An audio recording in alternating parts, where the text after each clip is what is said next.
When you play the Game of Thrones, you Subscribe and like. or you die. There is no middle ground. Alright, hello YouTube, welcome back to the Rereading YouTube channel. In today's video, we're going to be continuing on our Game of Thrones reread, and we're going to be doing Catelyn IX. Yeah, we're getting pretty deep in there. I know there's a certain man out there that's really excited for the Battle of the Green Fork, and we're getting close. But we are at the twins, the dreaded twins. This chapter to me is a great chapter because it doesn't really fully resolve itself. We don't get a lot of the payoffs for this chapter until way later on in book 3 with the Red Wedding, but all the seeds of that event are planted here. We get exactly what Walder Frey is going to do later on here. It's all planted in the mind here. And so really enjoy this chapter. Let's get into it, not waste any time. And we are going to be starting on page 638. So the opening is a bleak one. Again, they're still departing from the causeway and going into the Riverlands. Every step made her fear more and more, and made her more anxious. Again, think about this. The further down south, the more locked into this conflict you are, right? At Moat Cailin, you were still in a situation where you could stay in the north, you could just play a defensive war, a much safer war for yourself. But the issue becomes, as you go farther down south, it becomes more real. Catelyn starts to realize this, that her son could die. Also, we know the news of the Riverlands and what's happening here. Her Catelyn's people, she is from the Riverlands, are being killed or being imprisoned or attacked, put to the sword. It's a really bleak time for Catelyn, as well as her husband being captured. Who knows what's going to happen to him for her at this point. But we also see what Catelyn will try to do for pretty much her entire story is putting on a strong face, not letting any of this show, because she knows that she needs to be strong for Robb. She has to be his anchor in this emotional time at this time. But she knows it was worse at night. At night, she could either barely sleep because a lot of these things going on in her mind, or if she did, she would dream of other things or think about other things. Very similar to Ned, right? If you think about Ned, he talks about this a lot in his chapter where he struggled with sleeping. When he slept, he dreamt of other things like broken promises and things like that. Very similar with Catelyn. She's also fearful to see any of these ravens flying by sending messages, because any of these messages could bring her word that Sansa is dead, Arya is dead, Ned is dead, her brother Edmure is dead, Riverrun's been taken. All of these things could really be bad for her. And I think at this time, no news is better news than getting news. Now, a lot of the times we know these ravens are actually going to be like scouting reports or things like that, but they are information from what's going on in the world as well. But at this time, she thinks of her family, Ned and Edmure, her daughters, her sons at Winterfell. She feared for them, but there was nothing she could do for them. She had to put all of her strength into Robb.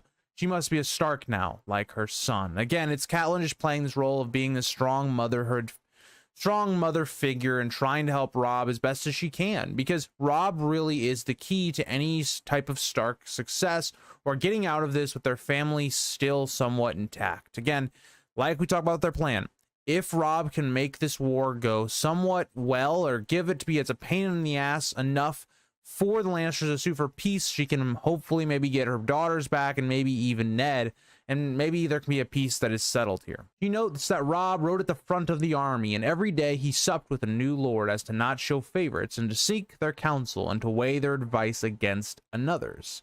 Catelyn was proud of him once again and how much he had learned from Ned, but would it be enough? Now, there's a lot here, right? It shows that Robb is becoming that leader. All these things that's been hinted out from Bran's POVs that are now kind of going into Catelyn's POVs.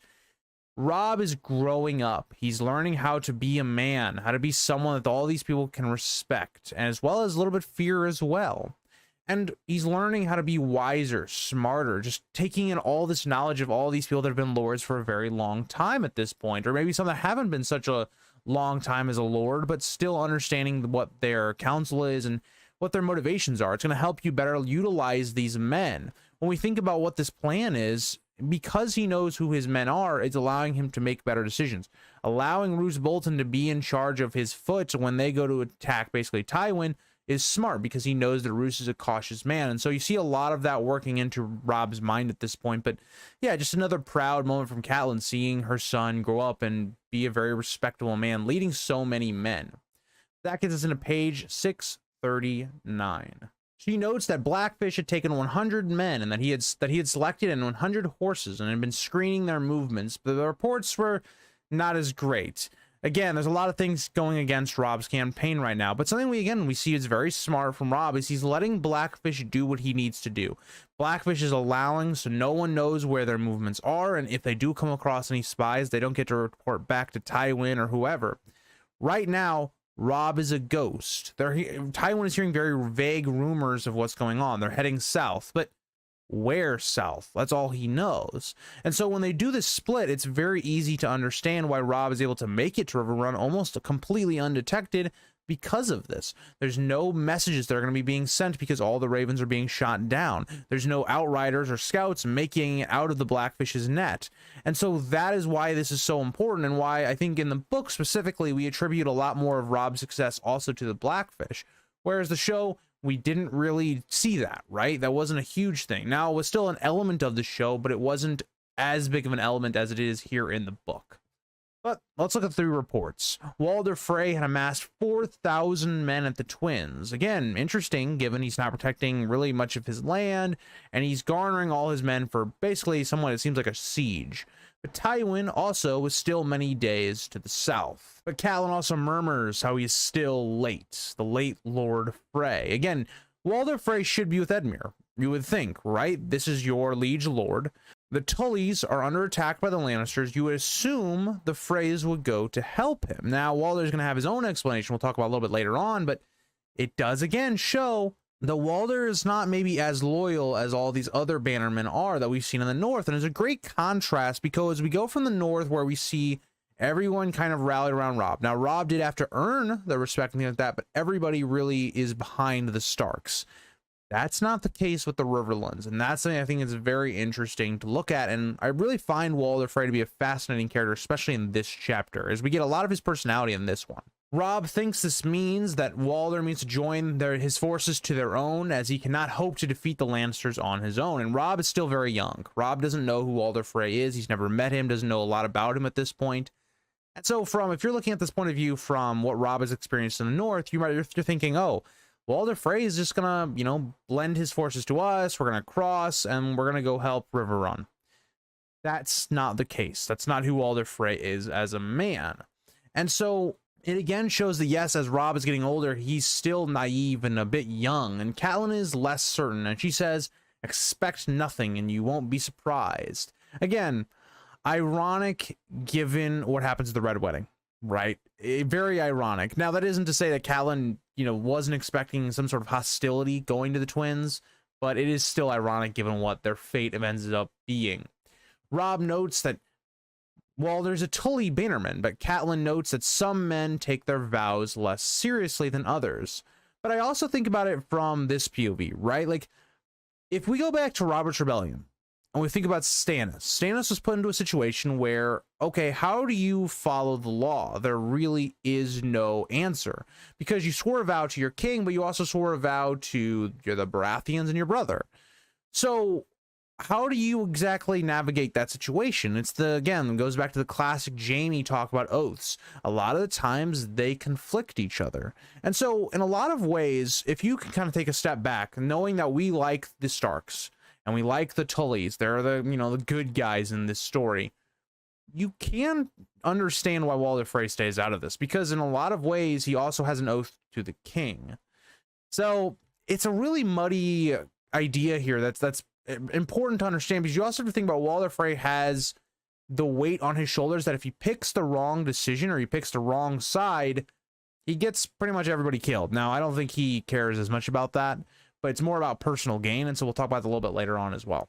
But I also find this is really great foreshadowing to characters later on that we're going to see with Jaime and Stannis, and we kind of uncover their backstories a bit. I just find this is a nice little stepping stone to kind of talk about that idea here. She also notes how the Freys have always been a little too close to the Lannisters, as one of his sons is married to a Lannister, one that we will not really meet until book 4, unfortunately. But yeah, that's another point, right? Is that Walder Frey and the Freys as a whole do have some ties to the Lannisters as well. And so if you're thinking about this from Walder's point of view, of just kind of, maybe not even Walder's point of view, but looking into Walder's camp, they're not married into the Tullys. They're not married into like a lot of these big Riverlord, houses, but they are to the Lannisters. It does kind of paint that picture. It's like, yeah, the Riverlords really don't give too much of a shit about the Freys, even though the Freys are a very powerful house in the Riverlands. It's very curious when you look at that from that point of view. And again, this is a little bit of me trying to humanize the Freys a bit more, because I think the way that they are described, the way they're set as the villains kind of from the get-go, I want to humanize them a little bit, kind of understand why they do the things they do. Robeck Glover asks if she thinks he means to betray them, and Catelyn notes she is unsure if even Walder Frey knows what he is going to do yet. I think that's a great point, right? Because Catelyn notes he has an old man's caution, but a young man's ambition. He has always been cunning. A great line for Walder Frey, right? He wants more power, he wants more things, but he's also very cautious. He's not going to do something unless he has the support of someone else, or he thinks it's going to be to his benefit and there's a chance that they could win.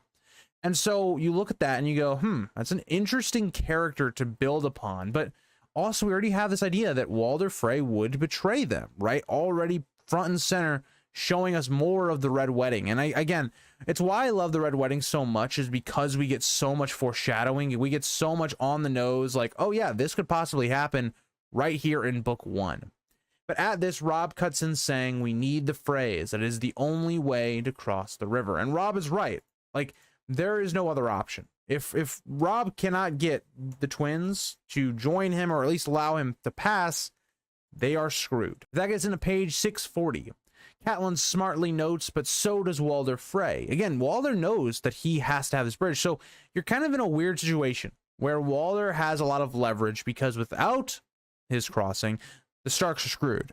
But at the same time, he almost doesn't have leverage as well, because in this situation, if he doesn't just straight up side with the Lannisters, he gets nothing really out of it. And so that's something I find very interesting with the negotiating phase of the end of this, which we don't really see much. We get kind of the end result of what happens with the negotiation. There's a little bit of leverage on both sides that I find very curious, that makes this negotiation that we're going to see very interesting. But they make camp for the night, but Theon brings news from the Blackfish. He has crossed swords with some Lannister outriders from Adam Marbrand, but they won't be reporting anytime soon. But he does note that Adam knows more or less where they are, but will not know when they split. Again, kind of just goes back to what Tywin's plan was. Tywin's plan was more or less to harass their baggage, just try to harass them, provoke them to come further south, but do not engage them. And so kind of seeing how that plan's panning out, how the Blackfish is dealing with that. Catelyn suggests, unless Walder tells on them, yeah, Walder could easily say, oh yeah, they're trying to split here, or this or that. He could easily break Robb's plan. And so you need to make sure he doesn't do that. But Theon basically says that they've already been doing that, right? Blackfish has been shooting down all the ravens coming from the twins. And again, just Theon being very cocky. But Catelyn thinks how, of course, her uncle was 2 steps ahead of her. Again, Blackfish is a war veteran. He's very smart. He's very tactical. Doesn't really need Catelyn's advice on warfare, in my opinion.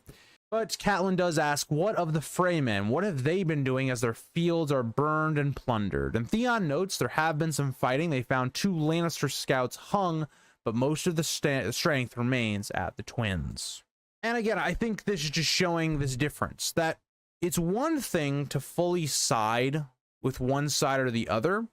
It's another thing to defend your own land. And that's what Catelyn's going to kind of note here, is that Walder is playing to stay out of a game, but he is willing to do things when forced to act. I also think it's actually quite stupid. If you're the Lannisters, why would you attack the twins at all? The twins have not really done anything to pick a side yet. And so you would think you would want to be very peaceful with them, trying to get them to your side. Doesn't seem the way that this is going at this point if you're burning their lands.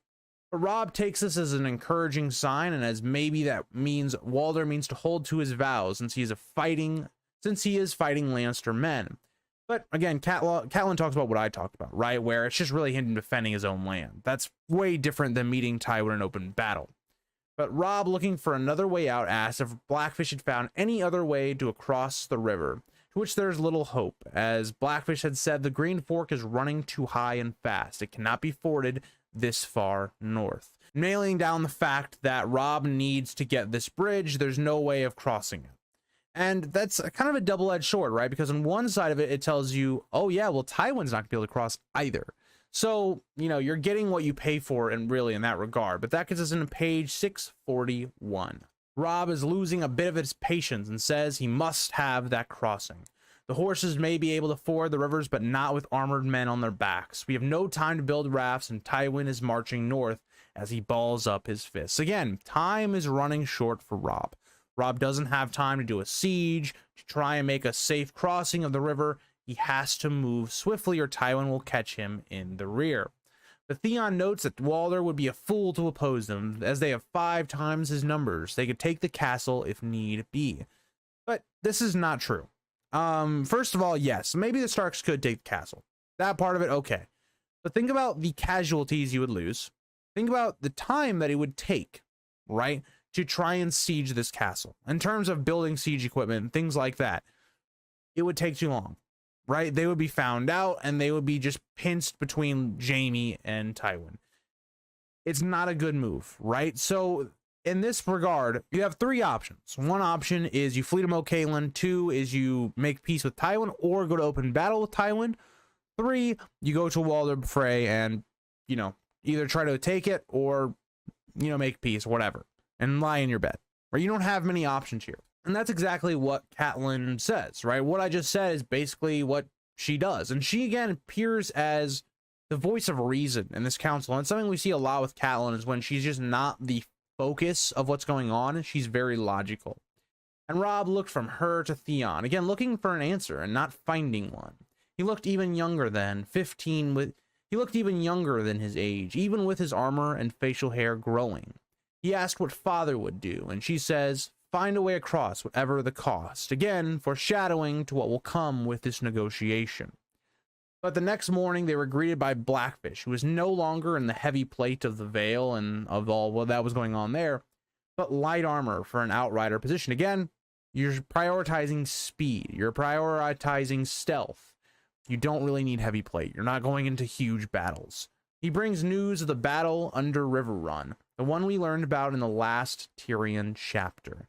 Again, Edmure has lost the battle and Jaime has scattered the River Lords. This is a crippling blow to Robb's campaign, right? Because you're sitting here going, now we're not even going to really help Edmure in support of him.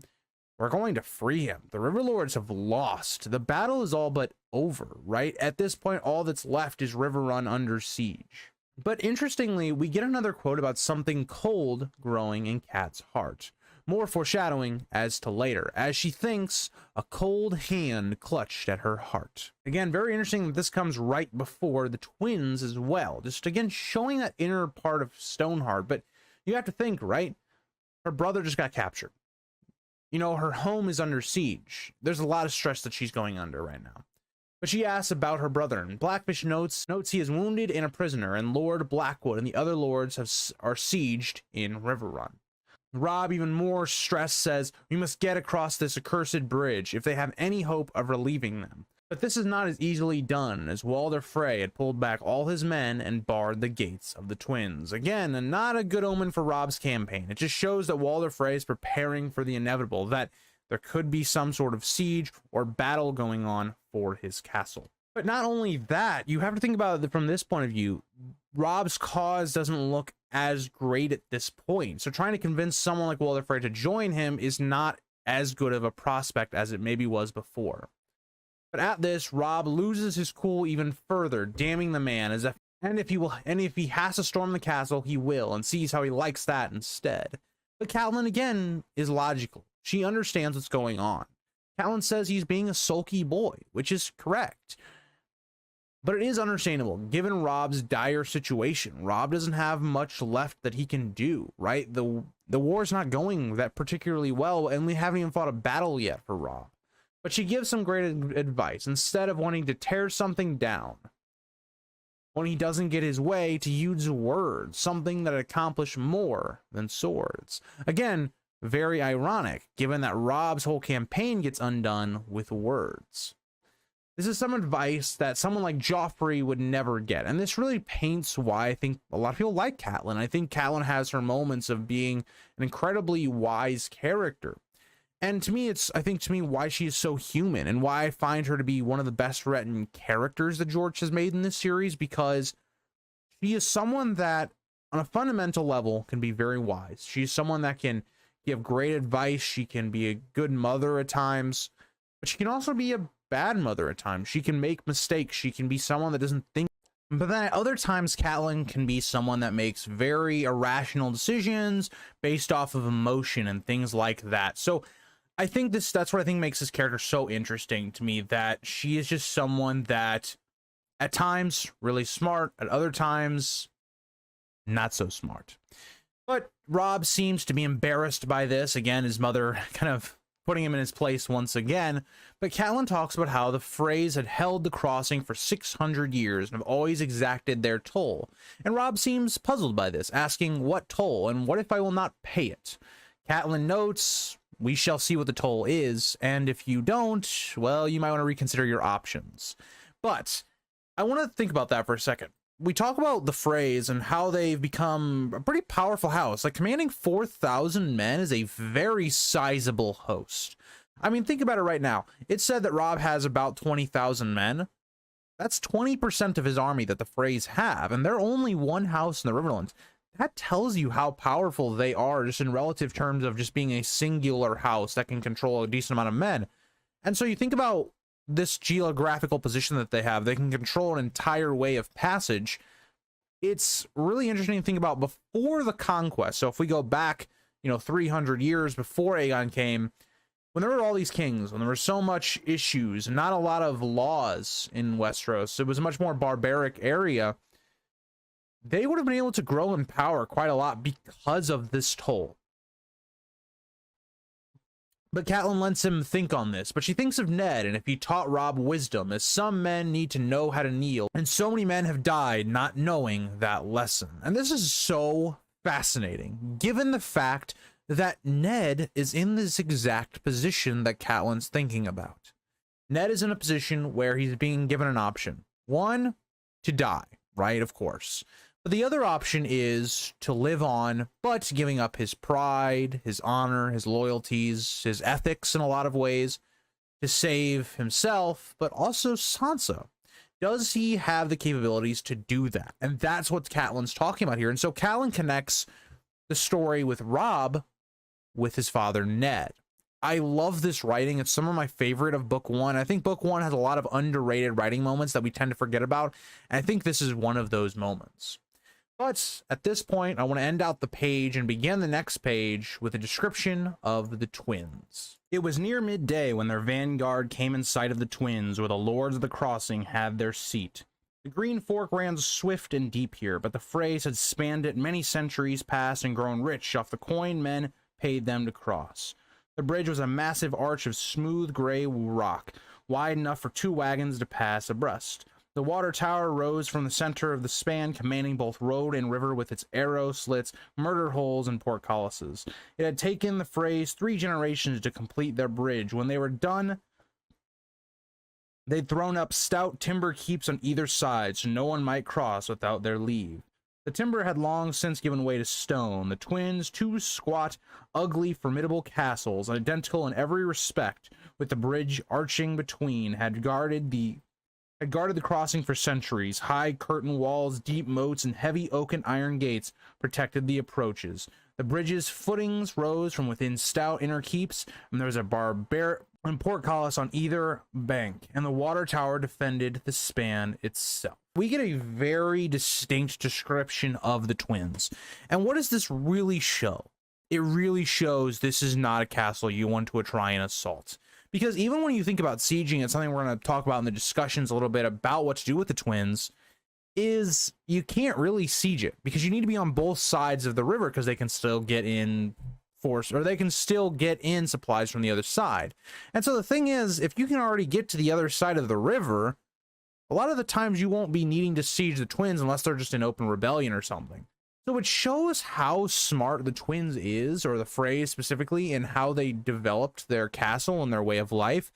And so, yes, it is very opportunistic. It's very greedy. It doesn't give you the best morality or ethics because, again, you're taking a bunch of tolls for people to cross your river and stuff. But you understand why the Freys do this. But it also gives you a great representation of, again, the murder holes, the arrow slits. This is a very highly defensible position, and Catelyn knows that, right? One glance, and she knew the castle was to...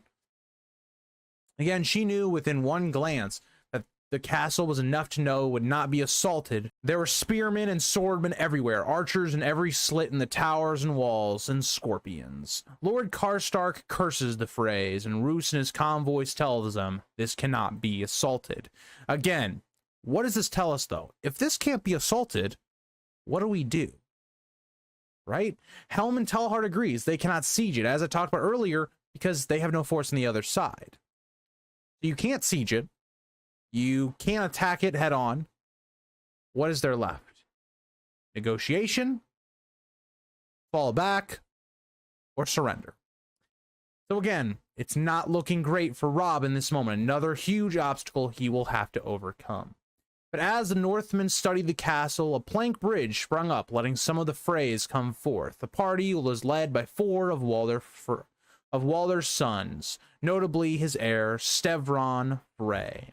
Catelyn notes how they all looked like weasels, but Stevron was in his 60s with grandsons of his own. But he spoke kindly enough, asking who was leading this host. But before we continue with that, let's think about how they're described. Like right away, we're kind of given this description that the Freys are not the most brave people. They're kind of a little bit villainous, looking like weasels. But something else even more to consider here is like, Stevron is in his 60s and is still the heir.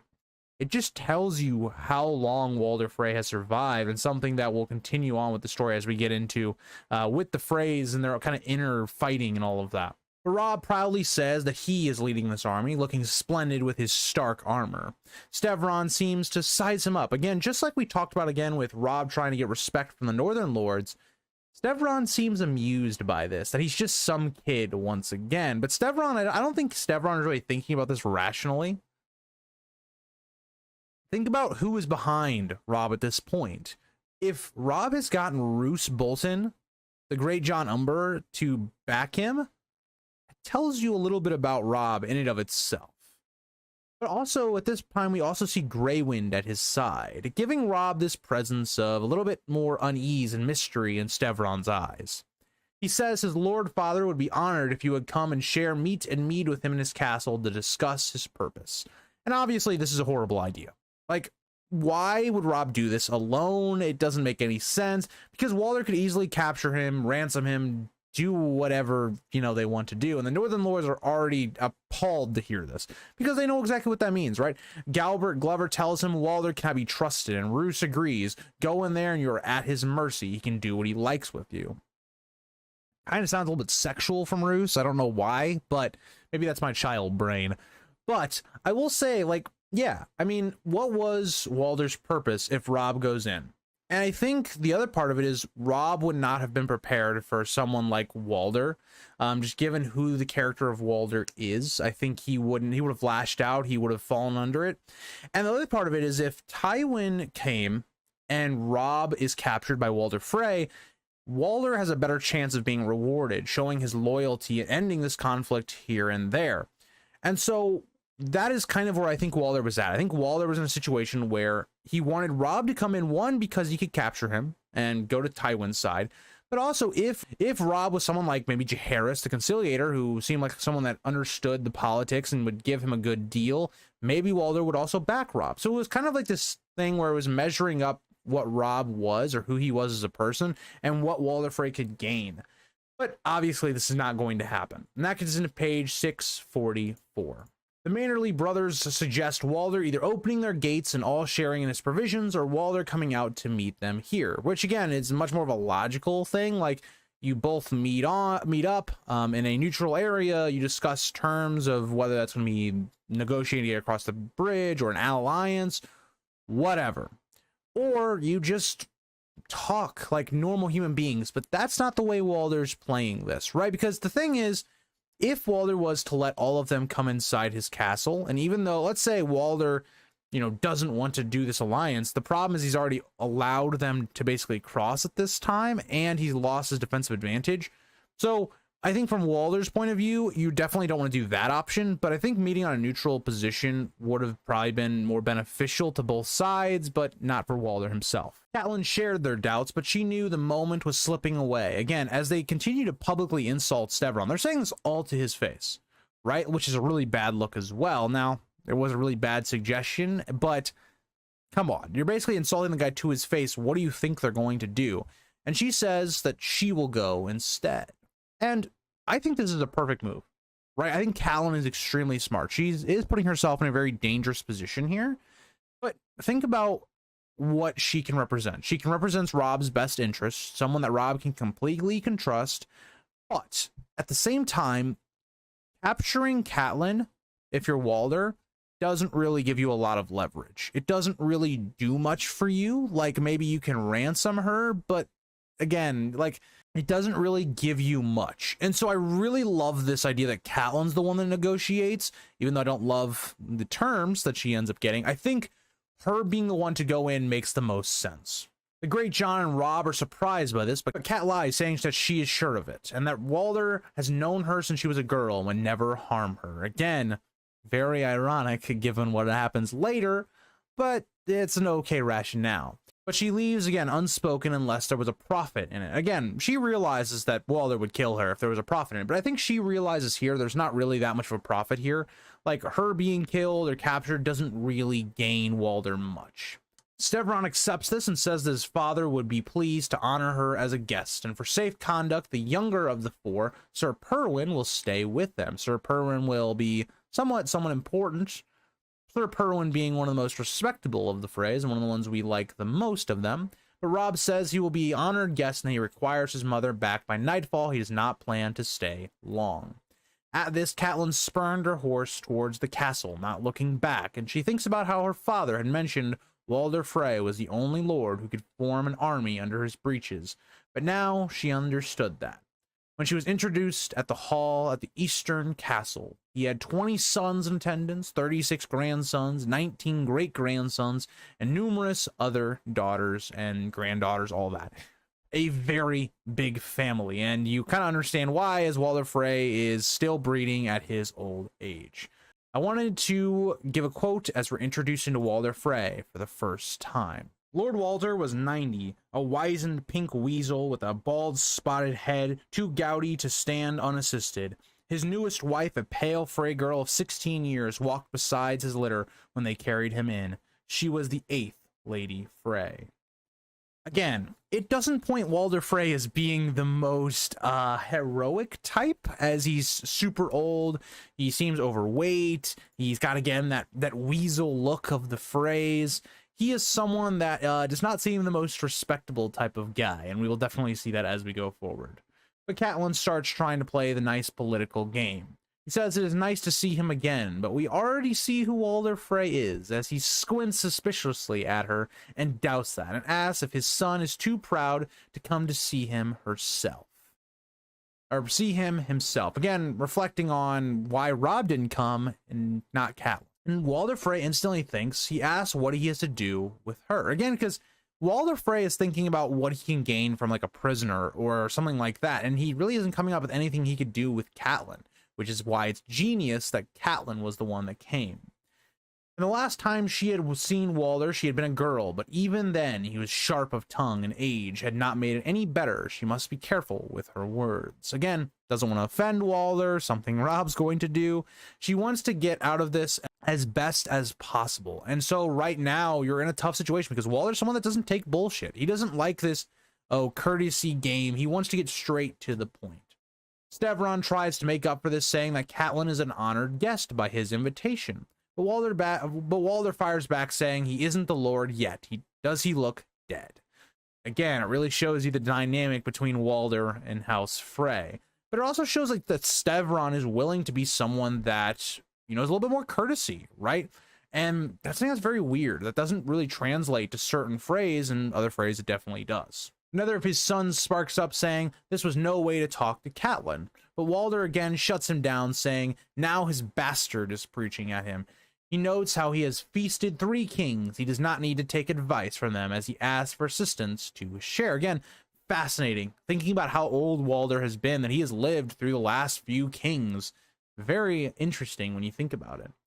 They shifted Walder from his litter to the throne of the twins, described as a tall black oak chair, on the back having 2 towers connected by a bridge, reflecting their castle of the twins. And I really think this is a cool throne.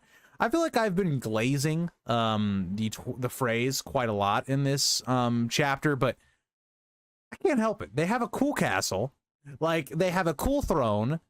I understand a lot of their motivations quite a lot. They're not like these, like, just, oh, they're just straight up the bad guys. Like, I can understand their rationale.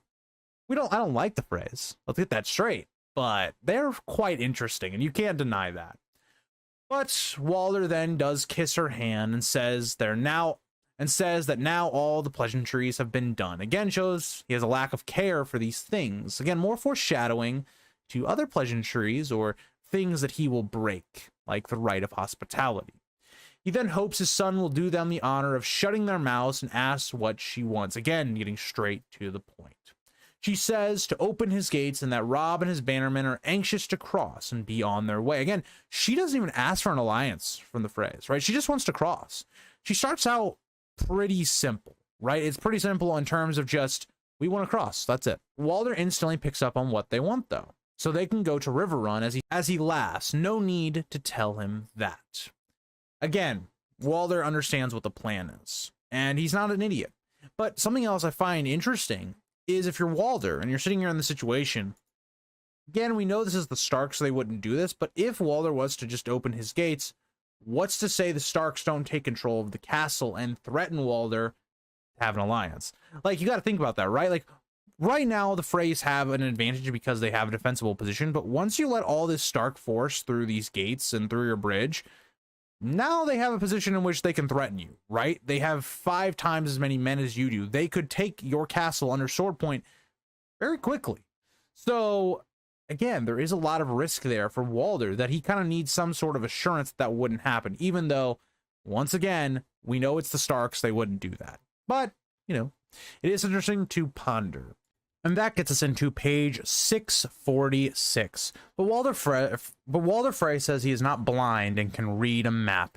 And again, Cat sees no reason to deny it. It's pretty obvious where they're going. The obvious place, if you're trying to go south and you're going this way, is to help Riverrun under siege. But Catelyn tries to do her own verbal sparring, as she had figured to see him there, as he is still their bannerman. Again, just poking the bear a little bit, you know, why aren't you helping the Tullys already? Why are we even having this meeting?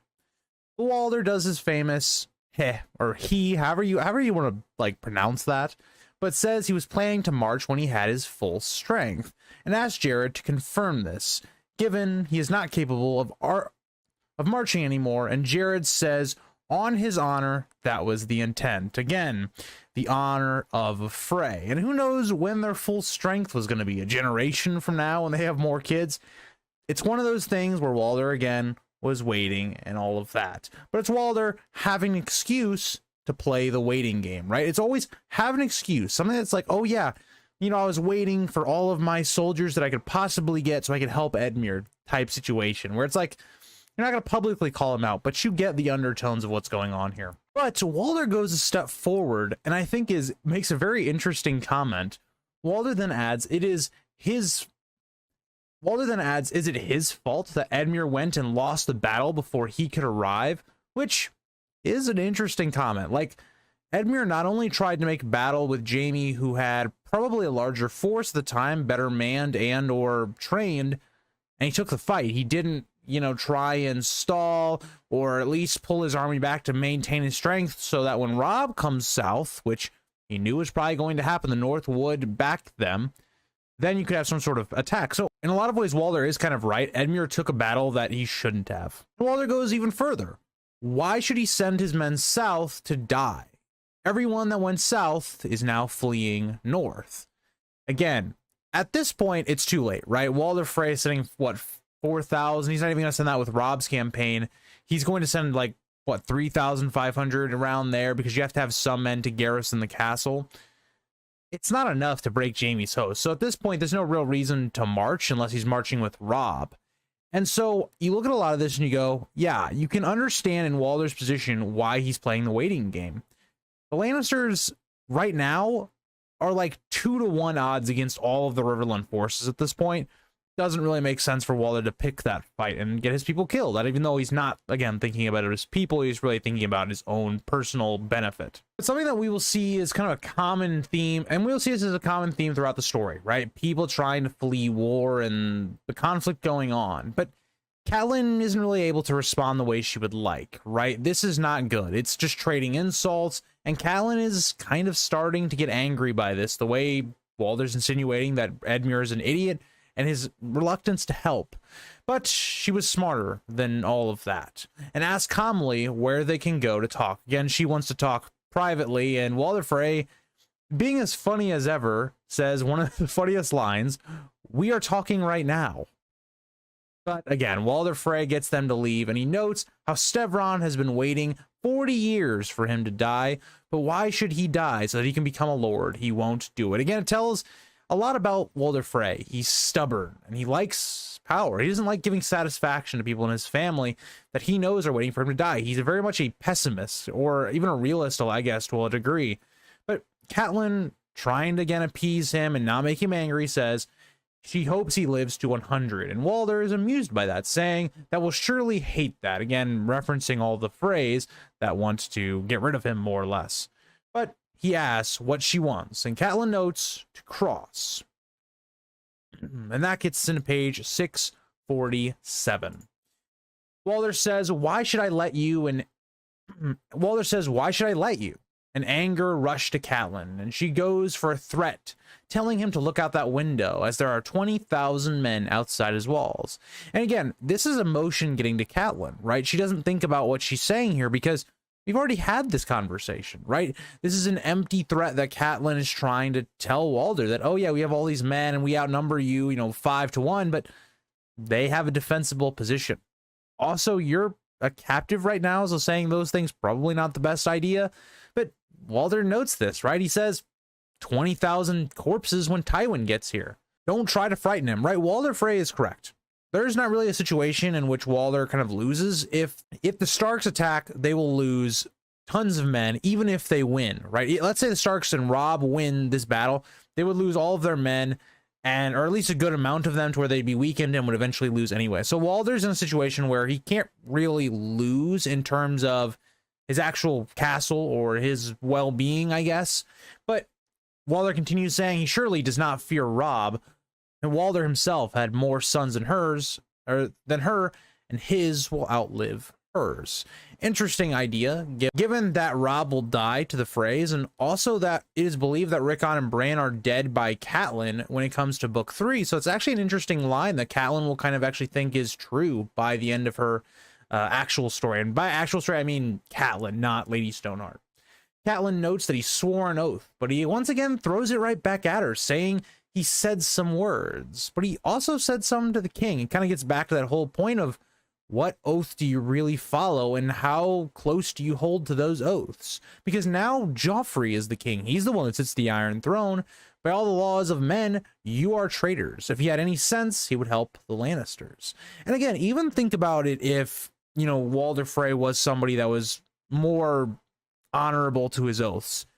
He doesn't know what we, the audience, know, right? That Joffrey is not actually the person that should be on the throne. It should be Stannis.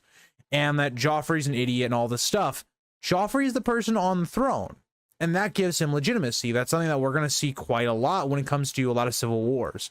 For instance, House of the Dragon or the Dance of the Dragons, Aegon II having the throne at the beginning of the war gives him a lot of legitimacy over Rhaenyra, and that's something that's very key to understanding in terms of politics. But also, if he had any sense, he would help the Lannisters, right? That doesn't say that he's going to help the Lannisters. It's leaving the door open, and that's what Catelyn kind of needs to hear. But this is very telling, given that Walder is willing to switch sides. He's willing to get what will get him the most out of that. That's very telling for the Red Wedding and what will happen later on. Cat challenges him, asking why doesn't he? And Walder notes what a fine man Tywin is with his gold, everything, and his power. And Walder's clearly jealous of him. Tywin has all this prestige and he has all this wealth. He's just clearly way above Walder's class. And so Walder's jealous of that. Walder is jealous of people that have power. For instance, Hoster Tully as well. But he sees Tywin as even worse than the Tullys and the Starks. If Tywin wants his help, he can bloody ask. Interesting, given what happens later. Again, I just feel like there's a lot of on-the-nose foreshadowing for later that George puts here, given he knew what could happen with these characters later on. And this is all Catelyn needs to know, right? She now knows that Walder is willing to actually make some sort of agreement, but she's going to have to work towards it and give things up, or more specifically, Robb will have to give things up. She states, as a mother, she is asking with her family's voice for help. Once again, very interesting, given Catelyn's last words, trying to save Robb, and she'll use a very similar argument that doesn't work here, and it didn't work then either. Just more of that foreshadowing. Walder tells her to save her sweet words. He gets enough from his daughter, who is freshly flowered, and will give him a son by next year. And hell, maybe he will name them the heir instead that will boil the pot quite nicely. Again, kind of disgusting, given that Walder is so old and he's still like having sex with really young women. Very weird. There's not really anything else that needs to be said. That gets us into page 648. And Catelyn is certain that she will give him many sons. Again, just trying to make him happy. But Walder is not pleased, as he notes how Hoster did not come to his wedding or the last one. And it's one of those things where Walder Frey feels quite slighted. And I think it's Walder Frey just being prickly, just being annoyed that he is not as powerful as someone like Hoster Tully or can command as many troops or wealth. Because when you think about it, do you really expect Hoster Tully to go to like every single different wedding of his bannermen? I mean, especially when you look at Walder, when he's had so many, it doesn't really seem feasible to me that Hoster would make it to every single one. But we also get why that we also know that Walder Frey had gotten the nickname the late Lord Frey because of Hoster Tully and Walder Frey showing up late to the Battle of the Trident, because he was going to pick whichever side was winning. But he promises that he is not dead and will outlive him, just like he did his father. Again, just talking about Hoster and his father, because Walder is very old at this point. It's something very unnatural when you think about this world with not great medical care, constant warring. The fact that Walder Frey has lived this long is kind of a testament to how he lives in a lot of ways. He doesn't put himself in harm's way often, whereas many men in this world do. He notes how her house is always pissed on his, as even once he had tried to make a match for Edmure with one of his daughters, and Hoster had spurned this. Now, I do believe, right, that Walder Frey has some legitimate criticisms of the Tullys. Tullys do look down on the Freys. I think a lot of the Riverlords do, because of their demeanor, the way they kind of hold themselves. But at the same time, the Tullys don't help themselves, right? I think the manner in which they do things doesn't exactly help.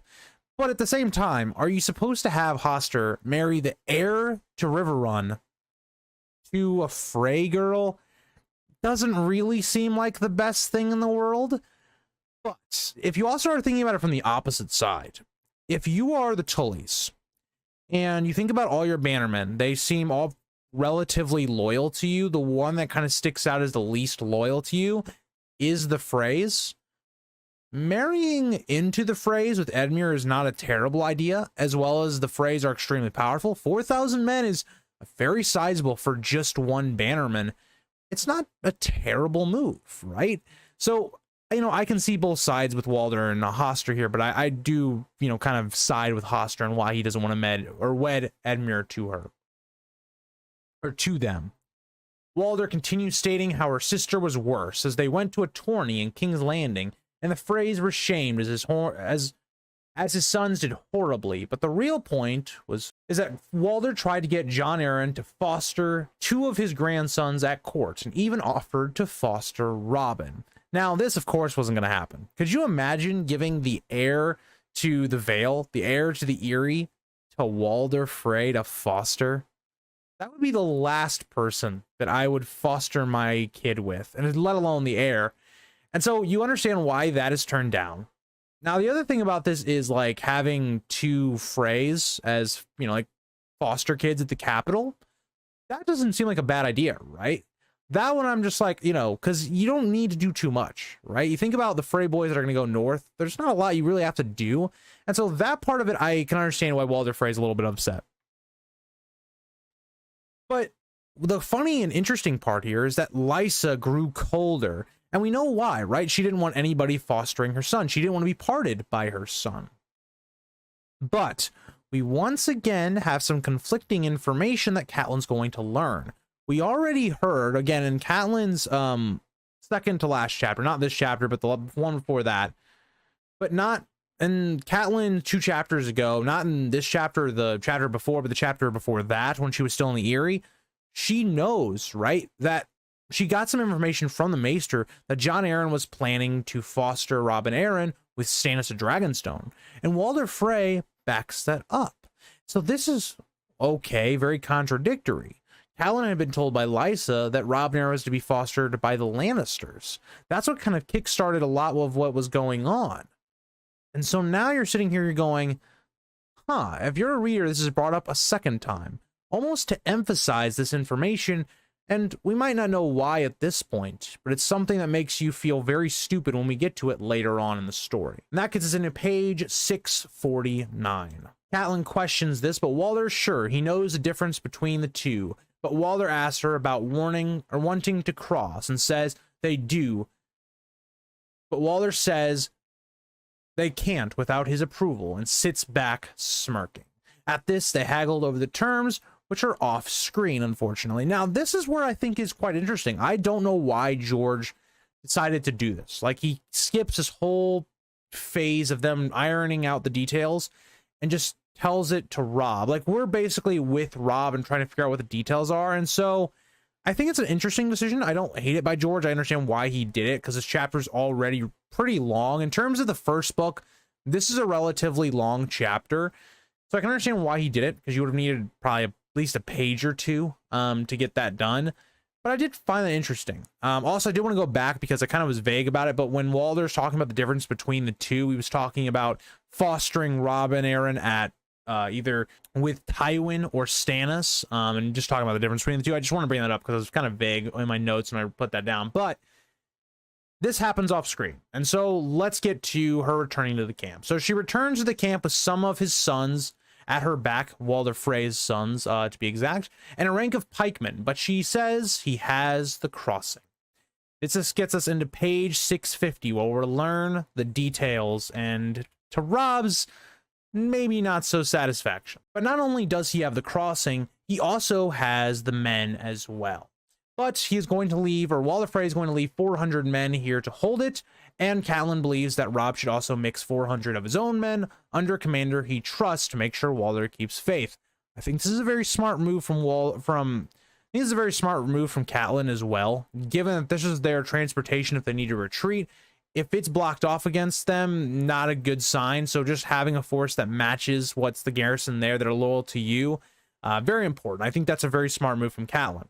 But Robb suggests Helm and Talhart as he gazes at the men following her, and Cat agrees on the decision. Robb asks what was required of them. And this is where we get to some questionable things. I'd love to hear your guys' thoughts on this deal. But firstly, she will need men for 2 boys of 8 and 7, both named Walder, to be escorted north, as they will be her wards. These are the Walders we will see with Ramsay, and not the best of kids. But second, his son Oliver is to come with them and be Robb's personal squire, to be knighted when appropriate. Again, one of the more liked Freys, and someone that becomes a good companion to Robb. Robb tries to cut in saying fine, but he's cut off again, as Catelyn is not done. Thirdly, if Arya is found, she is to wed his youngest son Elmar when they come of age. Robb notes that Arya won't like that one bit, but Catelyn continues stating he will have to marry one of her daughters when the war is over. He has the right to pick any. And she is proud to see he doesn't flinch from this, but at the same time, in my opinion, I don't know how I feel about these negotiating skills. Given that Walder Frey only commands 4,000 men, yes, he has a crossing. That's very vital to Robb's campaign at this point. It's quite weird. You sacrifice Robb, the Warden of the North, presumably, going forward, the controller of the North. It's a very big, powerful person, And so you sit here and you go, huh, not only does Robb have to marry into the phrase, but also Arya. Now, we understand why Arya isn't enough because we don't know where Arya is. And the more time that passes that she's not found, it's more likely that she's dead. So you're sitting here and you're going, okay, what can you promise Walder? And this is where I've kind of changed my mind a bit on this, because I used to think this was a terrible negotiating. But in reality, what could Catelyn have gotten from... What could Catelyn have done with Walder? Walder definitely seems like he was going for a heavy power play, which he does do. But what could she have offered? Bran is a cripple. Walder Frey wouldn't want that, because also we know that Bran can't reproduce anyway, so that wouldn't have worked. Rickon is still a kid, so you could have offered Rickon, but Rickon is the third son, the youngest of the house. It's not as big of a power play for Walder then, like it's still tying the families together, but it's not as like crucial.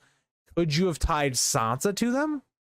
Maybe, but she's a prisoner of war and she's betrothed to Joffrey. So again, you're like a little bit higher than Arya, as in you know that Sansa's alive, but there's a lot of problems that come with that. So you're sitting here and you're going, and I look at this and I go, I don't know really what Catelyn could have done besides this. And so that's where I'm sitting here and I'm like, it's not a good deal, because the Starks definitely get the raw end of the deal. Given that I think both sides had their own leverages, I don't think it was as much in favor of the Freys having all the leverage. Like, as I've talked about, right? Let's talk about the leverages, both sides, real quick, just to remind you guys from earlier. But the leverage that Walder Frey has is that without this crossing, the Starks will die. They will be killed. But on the other side of it, if you're Robb's camp, you're thinking here going, okay, but if you don't help us, if we don't make some sort of alliance here, you get nothing. Tywin's going to come here and get all the glory, and you're going to get nothing. Maybe you'll get a nice slap on the back or nice job type thing or whatever, but you're not going to get anything out of it. And so they both had leverage. It just didn't really go the right way in terms of the Starks. Now, maybe what else could have been done is Catelyn instead tells Walder that Edmure would also marry the Freys, which is what ends up happening at the Red Wedding. That could have helped. But again, also Edmure is a captive. So you kind of see like everything going on in Catelyn's mind. Like, she doesn't have a lot of pieces to play with. And that's the biggest issue I think she ran into. And so I'm kind of left at a weird position. I'd love to hear your guys' thoughts on this deal, but it does seem like the Freys are getting a lot out of it. Catelyn asks if he consents, and Robb asks, does he have a choice? And she responds, not if you want to cross. And at this, he consents solemnly, as it took a real man to agree to a marriage pact, knowing what it meant. And to this, I agree. Think about Robb's position here. He is someone that's only 15. He's really young. He hasn't had like a first relationship or any of these things. And he's having to make a marriage pact with a woman he doesn't know. He doesn't know who he doesn't know if any of these people he's even going to be attracted to. Let alone if they match his person, let alone if they match him as an individual. And this is for life, right? Marriage is taken very seriously in Westeros. You can't break that. That's a huge commitment to make to try and help your father and your family. It's a really big move for Robb to just take it on the lip and keep moving. Now, we know he's not going to hold to this oath, but the fact that he even made it, knowing his morality and knowing his ethics and his code that Ned has put into him, it's a really big agreement. And so I think it's a nice little place that we end this chapter on. But getting into the last page, they cross at evenfall as they pass through the eastern castle onto the bridge to depart through the western castle. Cat was at the head of the column with her uncle and Stevron Frey. It would take hours for them to cross. Again, it just shows you how mighty Robb's host is, just taking hours for men to cross this bridge, let alone, you know, their supplies, food, armor, all these camp followers that maybe are with you. It's going to take a long time. But she remembers seeing Walder's gleam as they passed the murder holes. Again, Walder Frey knows he's just gotten a crazy deal. Like, his power just went up a ton, especially if Robb does well in this campaign. It is still a very risky move for Walder, but he does make it. And at this, Catelyn notes that 9 out of 10 of their mounted came through, but their foot remained under the command of Roose Bolton to continue south to meet Tywin. For good or ill, Robb had thrown his dice. Yeah, this is the point now of the story. There's no turning back, right? Robb cannot retreat and go back to Moat Cailin and try a defensive war or bend the knee. This is the point now. You've made your decision. Men are going to die.